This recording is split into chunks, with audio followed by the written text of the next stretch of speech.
பலாமுசுல வந்து வடையும் அதுலேயே உருண்டை குழம்பும் எப்படி செய்கிறதுன்னு இன்றைக்கி முழு வீடியோ போட போகிறேன்.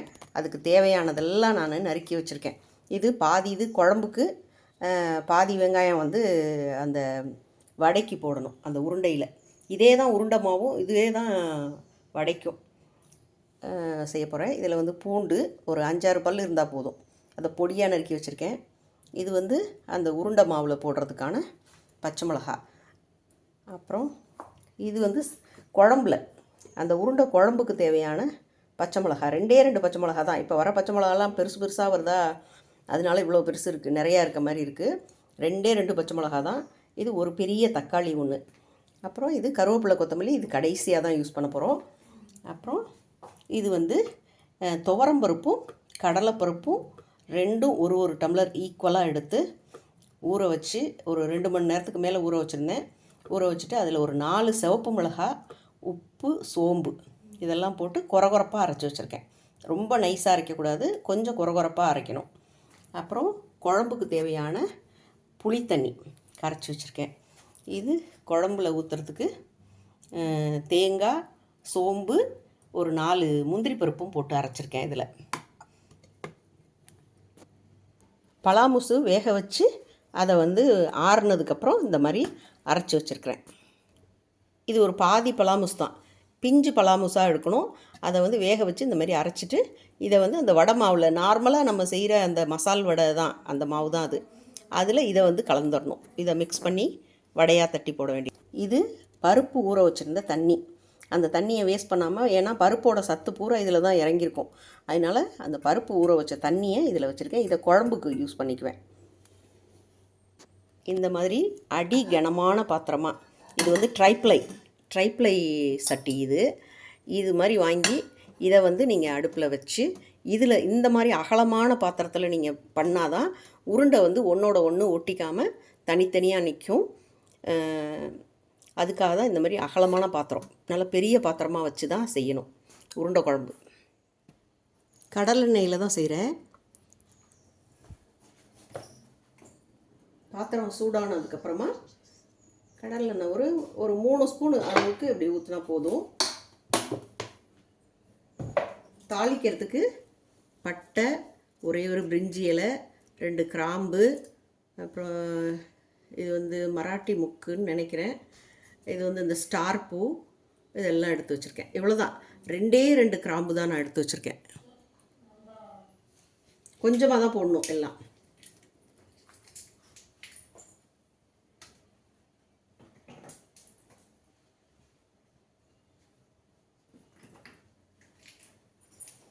சோம்பு முழுசாக இருந்தால் போடலாம், இல்லைன்னா சோம்பு தூள் இருந்தாலும் போடலாம். எண்ணெய் சூடாயிடுச்சு, இப்போ இதை போடுவோம்.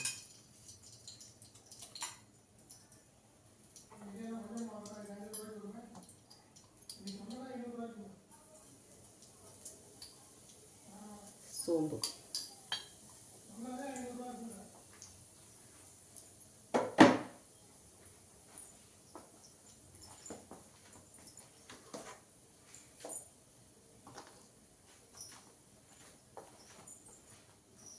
இது கொஞ்சம் பொரிஞ்சோன்னு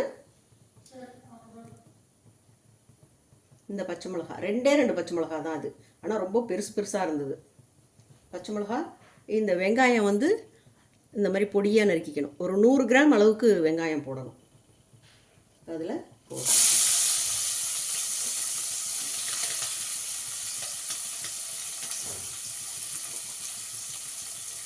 இந்த பூண்டும் போட்டுறேன்.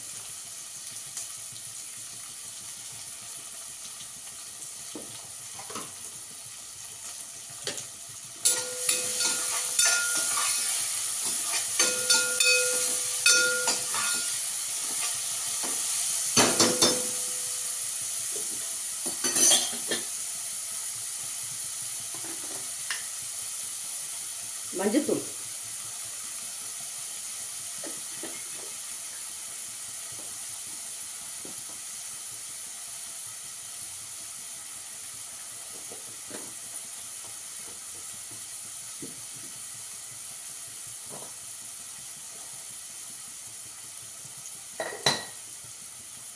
உப்பு இந்த அளவு போடுறேன்.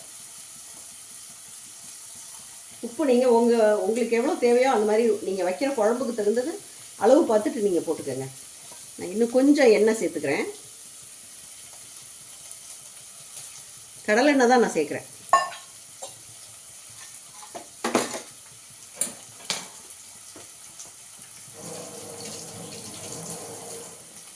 உப்பு போட்டால் வெங்காயம் நல்லா வதங்கும்.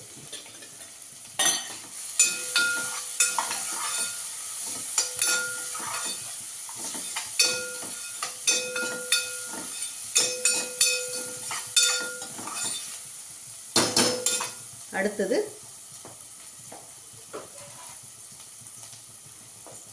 தக்காளி. பெரிய தக்காளியாக இருந்தால் ஒன்றே ஒன்று போடுங்க போதும். ஏன்னா நம்ம புளி தண்ணி வேற ஊற்ற போகிறோம் இல்லையா.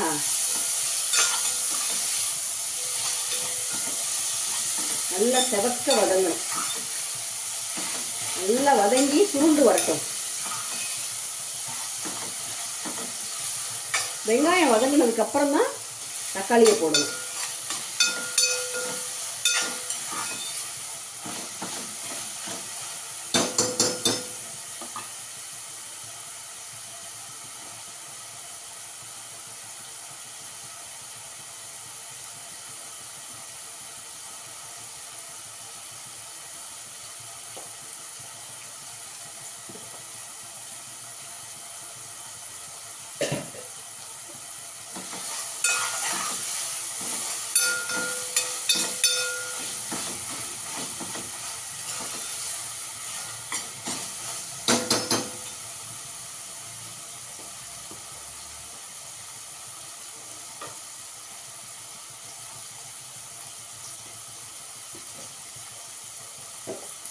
இதில் குழம்பு மிளகாத்தூள், மிளகாயும் மல்லியும் சேர்த்து அரைச்ச தூள். இது நல்லா காரமாக இருந்தால் தான் நல்லாயிருக்கும். 1 2 3 4 5 இந்த சைஸ், இந்த ஸ்பூனால் 5 ஸ்பூன் போட்டிருக்கேன். உப்பு காரம்லாம் நீங்கள் உங்களுக்கு எவ்வளோ அளவு தேவையோ அது மாதிரி போட்டுக்கோங்க. பார்த்து உங்கள் டேஸ்ட்டுக்கு தகுந்த மாதிரி போட்டுக்கோங்க. நான் போடுறேன்னு நீங்கள் போடாதீங்க நிறையா. உங்கள் வீட்டில் காரம் கம்மியாக தான் சாப்பிடுவாங்கன்னா கம்மியாக போடுங்க.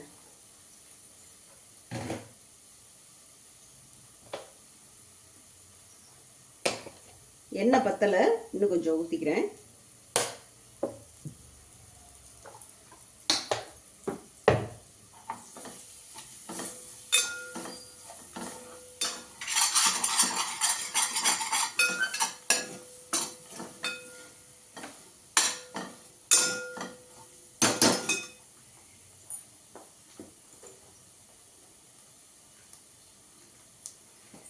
கருவேப்பிலை, கொத்தமல்லி.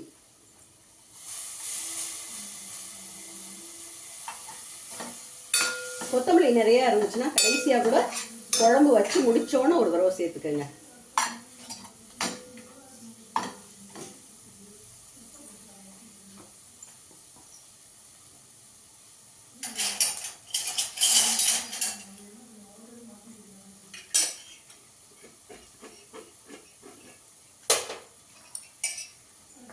அடுத்து இதில் புளி தண்ணி சேர்க்குறேன். 1 இந்த கரண்டியால், 2 3 4 5 கரண்டி. வேணும்னா புளி இன்னும் கொஞ்சம் வேணும்னா அப்புறமா சேர்த்துக்கலாம், டேஸ்ட்டு பார்த்துட்டு. புளி இந்த மாதிரி கிளாஸ் பாட்டிலில் கரைச்சி வச்சுக்கிட்டோம்னாக்கா 1 வாரம் 10 நாள் ஆனாலும் ஃப்ரிட்ஜில் அப்படியே இருக்கும். நம்ம துளி துளியாக கரைக்க வேணாம். அது மாதிரி நான் செஞ்சு வச்சுப்பேன். இது நல்லது தான். புளியை கரைச்சி தண்ணியாக வச்சுப்பேன். இது 1 வாரத்துக்கு யூஸ் பண்ணுவேன் நான். அது நமக்கு டைம் சேவ் ஆகும், வேலை செய்கிற நேரம் மிச்சமாகும். அதுக்காக தான்.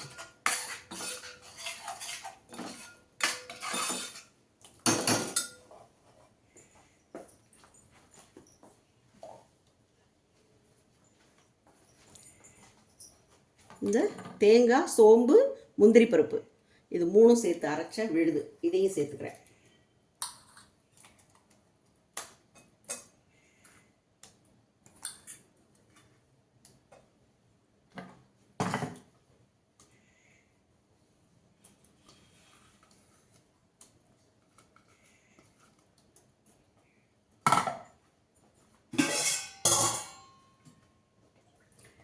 பருப்பு ஊற வச்ச தண்ணி இருக்கு இல்லையா, பருப்பு ஊற வச்ச தண்ணியை அதையும் வேஸ்ட் பண்ணாமல் இதில் குழம்புல சேர்த்துக்கலாம்.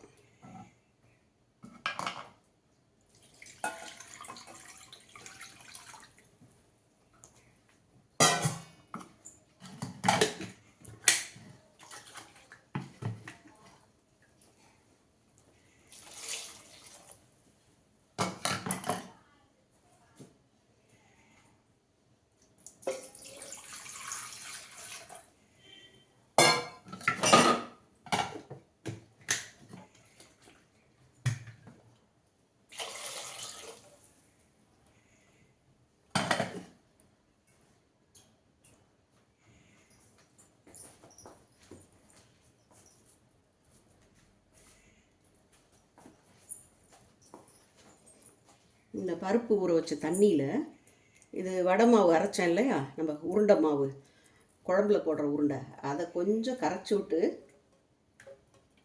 அதையும் இதில் ஊற்றிடுறேன்.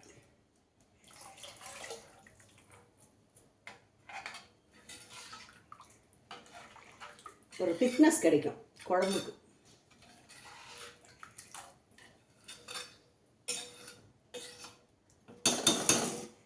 இந்த குழம்பு கொதிக்கிறதுக்குள்ளே நம்ம வந்து என்ன பண்ணிடலாம், இந்த உருண்டையை உருட்டி ரெடியாக வச்சுக்கலாம்.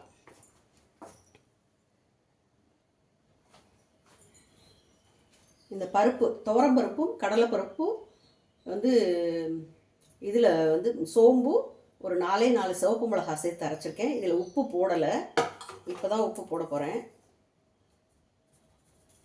இது மேலே வந்து மஞ்சத்தூள் போட்டிருக்கேன், போதும் இந்த அளவுக்கு உப்பு. ஏன்னா குழம்புல வேறு நம்ம உப்பு போட்டிருக்கிறதுனால இதில் உப்பு கவனமாக போடணும் உருண்டையில்.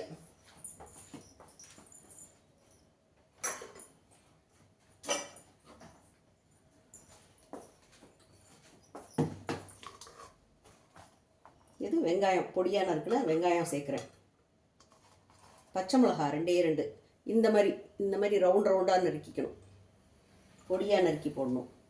பூண்டு கொஞ்சம் சேர்த்துக்கிறேன். உங்களுக்கு பிடிக்கும்னா இஞ்சி வேணாலும் சேர்த்துக்கலாம். அதில் நான் இஞ்சி போடலை, வெறும் பூண்டு மட்டும்தான் சேர்த்துக்கிறேன்.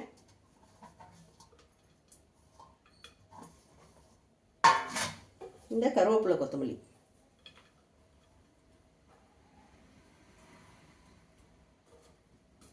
இது எல்லாத்தையும் இந்த மாதிரி சேர்த்து நல்லா மிக்ஸ் பண்ணிக்கணும். தண்ணியே சேர்க்காம தான் இந்த பருப்பை அரைக்கணும், தண்ணி துளி கூட சேர்க்கல. அந்த ஊற வச்ச தண்ணியை கூட நான் குழம்புல ஊற்றிக்கிட்டேன். இது வந்து அப்படியே ட்ரையாக தான் அரைக்கணும்.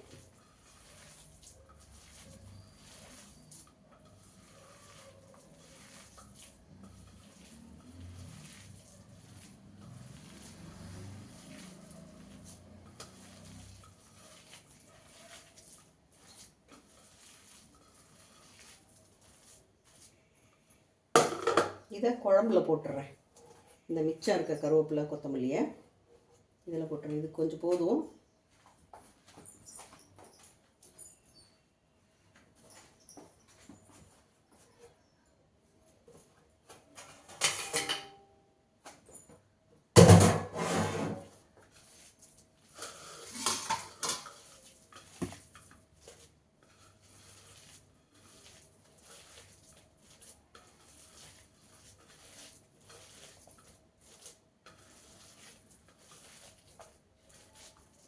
இதில் நான் பாதியை இதுக்கு குழம்புக்கு அள்ளி வச்சுக்கிறேன், குழம்புல போடுறதுக்கு, உருண்டை பிடிக்கிறதுக்கு. பாதி வந்து வடை தட்டுறதுக்கு, இது வடை தட்டுறதுக்கு. இது வந்து பலாமுசு.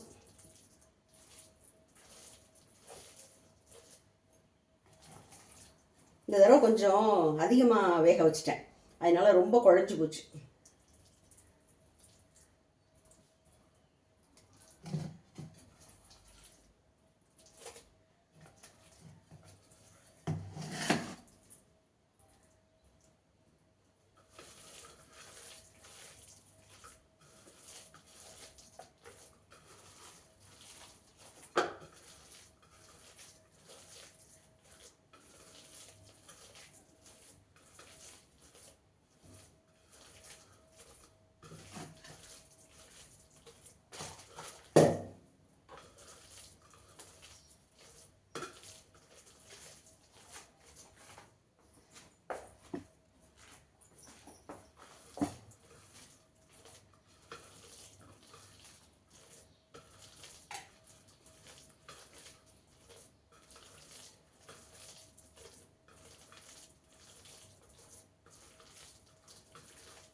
போதும், நல்லா மிக்ஸ் ஆகிடுச்சு.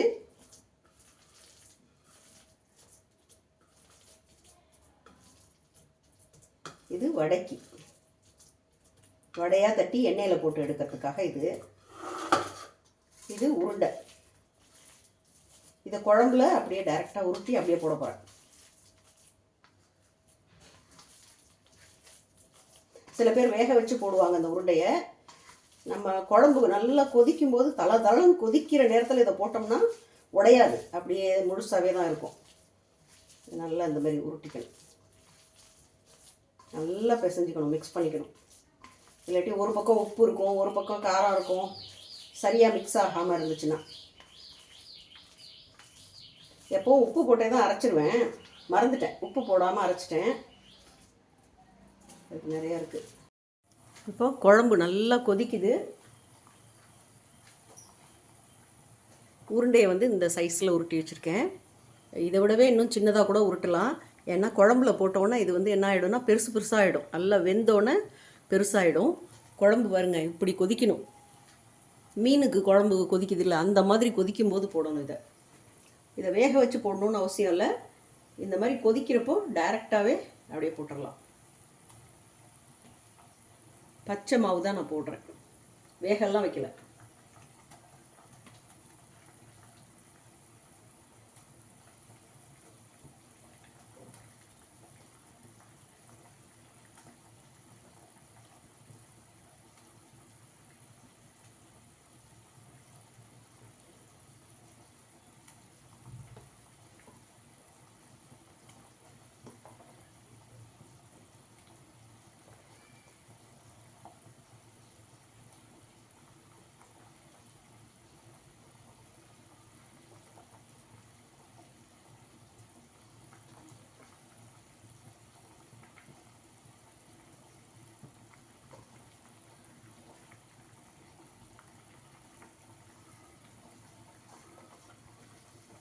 இதெல்லாம் அப்படியே கழுவி அப்படியே இதில் ஊற்றிடலாம்.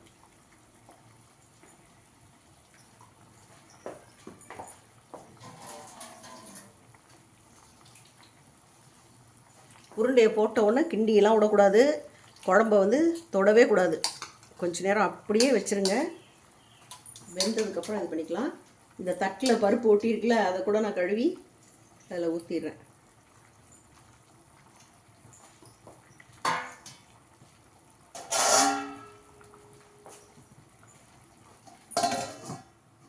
தட்டு போட்டு அப்படி மூடி வச்சிருக்கேன்.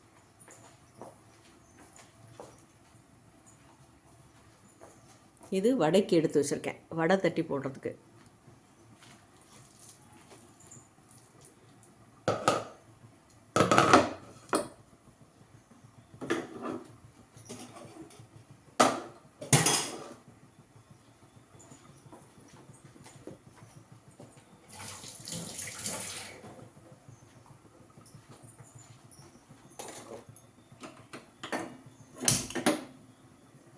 இது நேற்று பூரி சுட்ட எண்ணெய் இருந்துச்சு, அதனால தான் அந்த மாவெல்லாம் வந்து கொஞ்சம் கருப்பாக இருக்குது. எண்ணெய் பூரி மாவு பட்டது. எண்ணெய் நல்லா கொதித்து வந்ததுக்கப்புறமா அடுப்பை சிம்மில் வச்சுட்டு இந்த வடையை வந்து வாழைப்பூ வடை மாதிரி கொஞ்சம் மெதுவாக பொரித்து எடுக்கணும். அப்போ தான் உள்ளுக்குள்ளெல்லாம் நல்லா வேகும். இல்லைன்னா வடை வேகாமையே இருக்கும், வெளியில் வந்து செவந்து போயிருக்கும், உள்ளே வேகாமல் இருக்கும். அதனால் முதல்ல எண்ணெய் சூடாகிறதுக்கு நல்லா ஹையில் வச்சு சுட வச்சுக்கணும். குழம்புக்கு அரைக்கிற தேங்காய் சோம்பில் வந்து அதோட ஒரு 4 முந்திரி பருப்பு சேர்த்து அரைச்சிங்கன்னா ரொம்ப டேஸ்ட் கொடுக்கும். டேஸ்ட் வித்தியாசமாக இருக்கும். நானே இதே உருண்டை குழம்பு வந்து நான் ஏற்கனவே போட்டிருக்கேன். ஒரு வருஷத்துக்கு முன்னாடியோ 2 வருஷத்துக்கு முன்னாடியெலாம் போட்டிருக்கேன். அப்போல்லாம் வந்து நான் வெறும் தேங்காய் சோம்பு தான் அரைச்சி ஊற்றுவேன், இல்லாட்டி வெறும் தேங்காயை மட்டும் அரைச்சி ஊற்றுவேன், சோம்பு வாசனை வேண்டான்னாக்க. ஆனால் இந்த தடவை இப்போ வந்து நான் முந்திரி பருப்பு அரைச்சி ஊற்றிருக்கேன். இது வந்து வித்தியாசமான டேஸ்ட்டாக இருக்கும். நீங்கள் செஞ்சு பாருங்கள். அதேமாதிரி கறி குழம்புக்கெல்லாம் கூட நீங்கள் வந்து தேங்காய் சோம்பு அரைக்கும்போது அதோட ஒரு 4 முந்திரி பருப்பு சேர்த்து அரைச்சிங்கன்னா திக்னஸும் கூடும், அதே மாதிரி டேஸ்ட்டும் சூப்பராக இருக்கும், செமையாக இருக்கும். பருப்பு உருண்டையை வந்து நம்ம குழம்புல போடும்போது உள்ளே போச்சு இல்லையா, அடியில் போயிருக்கும். வெந்துருச்சுனாக்க குழம்பை விட்டு மேலே வந்துடும், மேல் பக்கம் வந்து மிதந்து நிற்கும். இப்போ நம்ம திறந்து பார்ப்போம். வெந்துருச்சா என்னன்னு அதுதான் நமக்கு வந்து அடையாளம் உருண்டை வெந்துருச்சுன்னு. பாருங்கள், உருண்டையெல்லாம் மேலே வந்துருச்சு பார்த்தீங்களா? இந்த மாதிரி வரணும். இப்போ தான்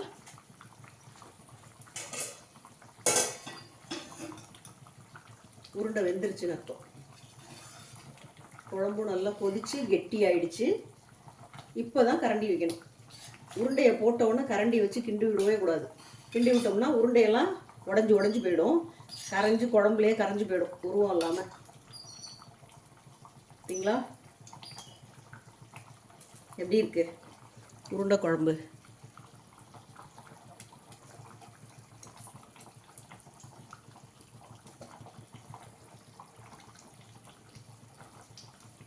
இப்போ அடுத்தது வடை. வடை வந்து எண்ணெய் காஞ்சிருச்சு ரொம்ப. சரி, குழம்பு இருக்க அடுப்பை நிறுத்த போகிறேன். ஏன்னா குழம்பு ரொம்ப கொதிச்சிருச்சு, நல்லா உருண்டையெல்லாம் வெந்துருச்சு.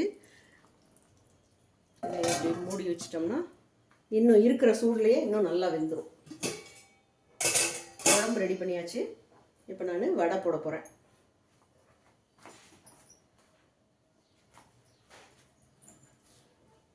நம்ம நார்மல் மசால் வடை செய்கிற மாதிரியே தான்.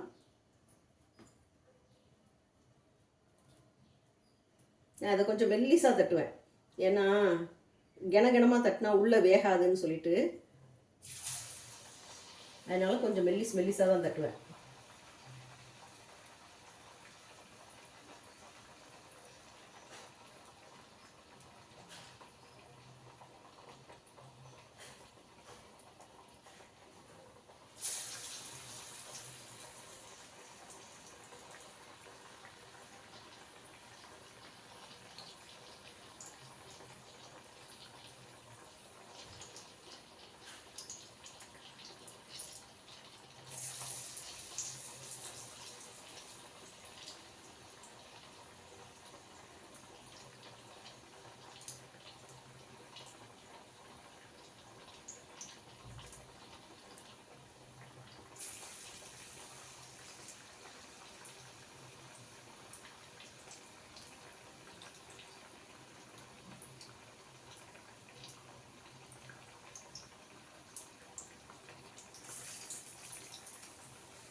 இந்த குழம்பு பாத்திரம் வந்து அந்த வடை சுடுற இதை வந்து மறைக்குது.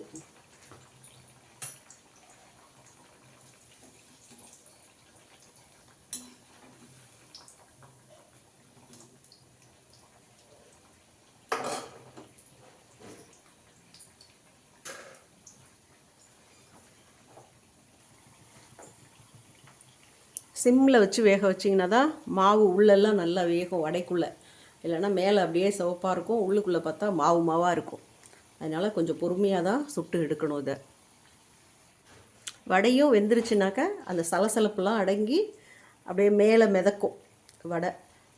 அதோட அந்த அந்த பொங்கி வருது இல்லையா, அந்த பபிள்ஸ் மாதிரி, அதெல்லாம் வந்து அடங்கிடுச்சுனாவே வடை நல்லா உள்ளே வெந்துருச்சுன்னு அர்த்தம். அந்த ஸ்டேஜில் நம்ம வடையை எடுத்துடலாம் எண்ணெயிலேருந்து. இந்த கலரில் வந்துருச்சுன்னா வடை வெந்துருச்சுன்னு அர்த்தம். இந்த ஸ்டேஜில் நம்ம வடையை எடுத்துடலாம் எண்ணெயிலேருந்து. இது வந்து பலாக்கா சீசன், பலாமுசு இந்த இதெல்லாம் நிறைய கிடைக்கும்.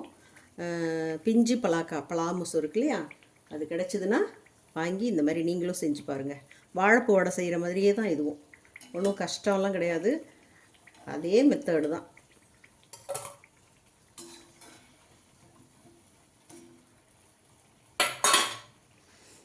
எங்கள் வீட்டு லஞ்ச் ரெடி ஆகிடுச்சு. நீங்களும் இது மாதிரி ஒரு தடவை செஞ்சு சாப்பிட்டு பாருங்கள். கமெண்ட்ஸில் நல்லா வந்துச்சுன்னா எப்படி வந்துச்சுன்னு சொல்லுங்கள் எனக்கு. Thank you. Have a nice day.